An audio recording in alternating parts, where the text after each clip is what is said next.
السلام عليكم حبيباتي، ديروا جيم، ديروا اشتراك وما تنساوش تفعلوا زر الجرس باش يوصلكم كل جديد من عند اختكم درموله. وكملوا الفيديو راح تستفادوا بزاف بزاف، وما تنساوش تخلوا لي تعليق اذا عجبكم الفيديو. الصلاة والتقرب من الله هذا الشيء وحده قادر يغير حياتك للأفضل.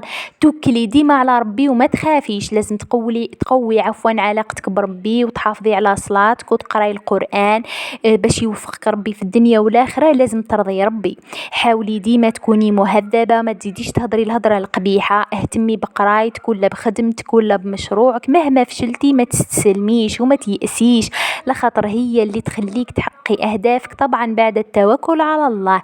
اعتني بروحك، حبي روحك وما تقارنيش روحك نهائيا بأي إنسان ولا إنسانة. ابدأي نهارك ديما بذكر الله، بكلمات إيجابية، بحب، بتفاؤل. دلعي نفسك، ما تستخسري والو في عمرك، ما تهتميش لهضرة الناس الغيارة والحسادة اللي مهمتها غير تحطيم النفوس والتنمر. هذو ما تعمريش راسك بيهم نهائيا. عيشي حياتك، حاولي تتبسمي ديما ونحي الأفكار السلبية من راسك.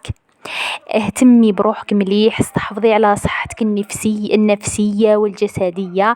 المهم حبيباتي، هذا هو الفيديو تاع نهار اليوم. نتمنى تكونوا لقيتوا إفادة في قناتي وعملتوا بنصائحي. ما تنسوش اللايك والتعليق إذا عجبكم الفيديو طبعا، واللي دخلت جديدة مرحبا بك يا الحبيبة. نتمنى تستفادي، ومع السلامة، أختكم درموليتا.